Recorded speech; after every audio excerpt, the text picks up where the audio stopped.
بسم الله والصلاة والسلام على رسول الله صلى الله عليه وسلم. وبعد، نستمر من أين وقفنا في مادة مصطلح الحديث. tweyongerayo mu maaso okuva wetwakoma mu madda yaffeeno.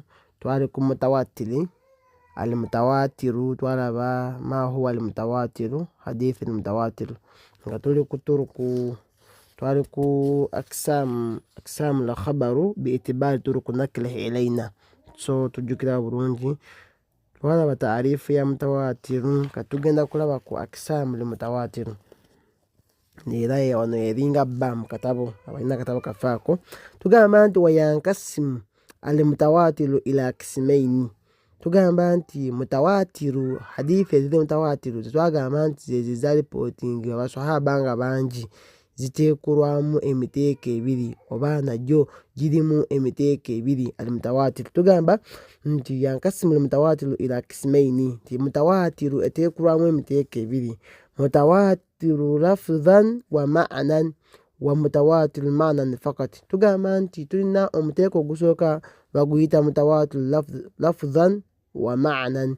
Waliwo hadithi nga yalipotingibwa nga basahaba bonna beegatta ku lafdhan, alifaazi nga ze zimu, nga bakozesa ebigambo byebimu ebyo nabbi nga bwe yagyogera, buli omu nga bwatu yagiripotinga. Wa ma'nan, n'amakulu nga ge gamu, nga buli omu hadithi yeetegeezaamu ebigambo, amakulu ge gamu ago.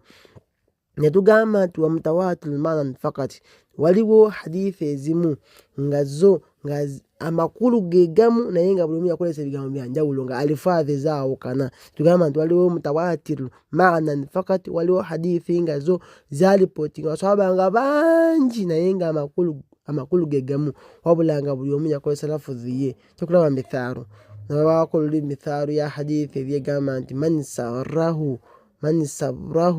ayyubsata lahu fi rizqihi.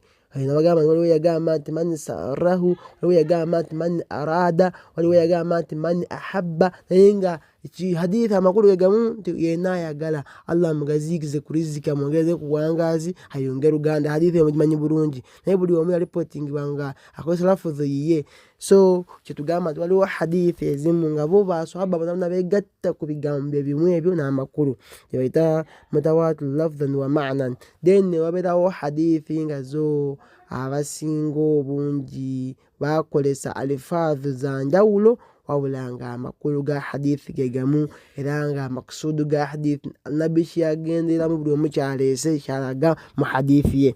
Tugamba wano nti falimutawatiru lafdhan wa ma'nan, hadithi eyitibwa mutawatiru lafdhan wa ma'nan, hadithi nga abasahaba bonna beegatta ku alifaazi zezimu, ebigambo ebimu ebyo bakolesa n'amakulu ge gamu ago. Tugamba nti bakubuuzanga nti ma huwa hadithi mutawatiru lafdhan wa ma'nan, oba bagamba nti ma hiya, oba arifu aksamu alimutawatiru, noteera ng'otendika okubeera ng'otemaatema. Tugamba nti falimutawatiru lafdhan wa ma'nan ma ttafaka ruwaatu fiihi ala lafdhihi wa ma'naahu.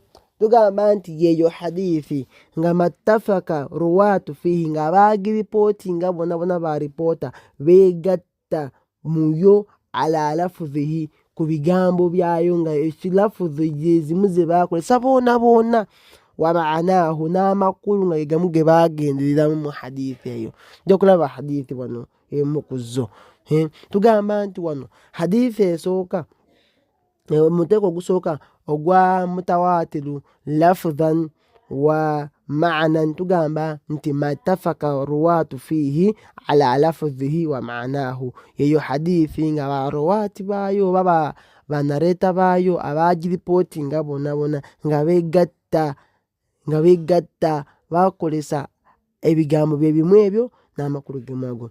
Mithaaluhu, ekyokulabirako mu hadithi ezo, mu hadithi ezimutawatiru ma'nan wa lafdhan, tugamba nti kawulihi sallallahu alaihi wasallama, ye hadithi y'omubaka gye yagamba nti man kadhaba alayya mutaamidan falyatabawwa'u maq'adahu minan naari. Hadithi nabbi yagamba nti man kadhaba alayya mutaamidan falyatabawwa'u maq'adahu minan naari, nti yenna animbisa yeena alimbisa omubaka mutaamidan wabula ng'akikola akigenderedde. Singa omuntu alimbisa omubaka yagamba bw'ati ne bw'ati naye ng'akikola agenderedde ayagala kumulimbisa, nabbi ng'ekituufu kye yabyogerako byamugamba byaba byamusibako amatu g'embuzi, tugamba nti falyatabawwa, nabbi yagamba nti falyatabawwa maq'adahu minan naari, yeeteekereteekere kasinga osiitake mu muliro wagenda okutuula, nti yeeteekereteekere ekifo kye oba yeeteekereteekere akatebe ke mu muliro. Hadithi bwetyo bwetegeeza. So hadithi eyo twatugiraba tugamba nti fakad rawaahu ani nabiyyi sallallahu alaihi wasallam aktharu min 60 sahabiya. Hadithi eyo bagiripootinga okugijja ku nabbi waffe Muhammadin sallallahu alaihi wasallam abasoba mu basahaba 6. Sahaba abasoba mu 6 buli omu yaripootinga hadithi eyo nga bweri bwetyo n'ebigambo bye bimu ate n'amakulu nga ge gamu, nti yenna alimbisa omubaka ng'agenderedde yeeteekereteekere kasinga osiitake mu muliro, yeeteekereteekere akatebe ke mu muliro kwagenda okubeera. So nti wa muliro omuntu oyo yenna alimbisa omubaka ng'akigenderedde. So wano hadithi eno tugamba nti batugamba nti yaripootingibwa oba yabeera ng'eripootingibwa basahaba abasoba mu 6. Basahaba abasoba mu 6 minhum nga mu bo al-ashratu mubashirina biljanna, al-ashratu mubashiruna biljanna, mu bo mulimu ne 10 Allah lyabeera ng'asanyusa n'enjana nga bakyali balamu ku nsi kuno. Nti mu bagiripootinga abasoba mu 6 abo mwalimu ne bano 10 be tumanyi obulungi Allah be yabeera ng'asanyusa n'ejjana nga bakyali ku nsi kuno, omuli ba khulafa urashidina abana mubamanyi bulungi, ne basahaba abo bonna abali be basanyusa n'ejjana. So kitegeeza tebasobola bonna kwegatta ku kikyamu ne baripootinga nabbi yagamba bw'ati ne bw'ati nga buli omu alimba abantu abasoba mu 6.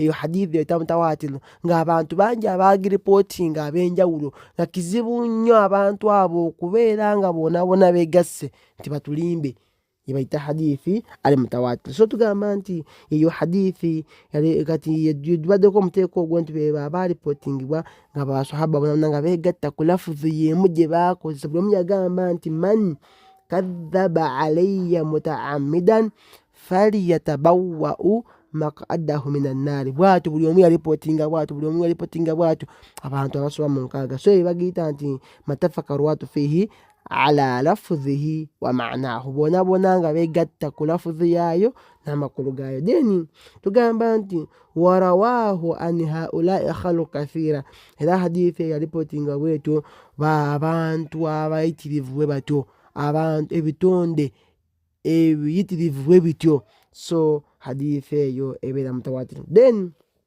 tudda ku muteeko ogusembayo ogwa mutawaatiro tugamba nti al mutawaatir maana. Tugamba nti wal mutawaatir maana ate hadithi abasahaba nga beegatta ku makulu gaayo tugamba nti mattafaka fiihi ruwaatu ala maanan kulliyi wa nfarada kullu hadithi bilafdhihi la khaas. Tugamba nti mattafaka fiihi ruwaatu ala maanan kulliyi, tikwe kubeera nga basahaba bonna abagiripootinga nga beegatta ku makulu gaayo kulliyi, yonna nga amakulu gakwatagana bonna kulliyi, nga hadithi nga we bagiripootinze amakulu gakwatagana. wanfarada kullu hadithi bilafdhihi lkhaasu, wabula nga ate buli hadithi ebigambo byanjawulo naye nga amakulu ge bagendeddemu ge gamu ago gakwatagana, wabula nga buli omu akoleseza lafuzi ye. Katugeze aba Yemeni na lafuzi yaabwe, abawakati nga bafaanana Uganda ebintu byetwogera wano ebyaffe nga amakulu ge gamu, olaba nti ekigambo woota bwe mumanyi nti amazzi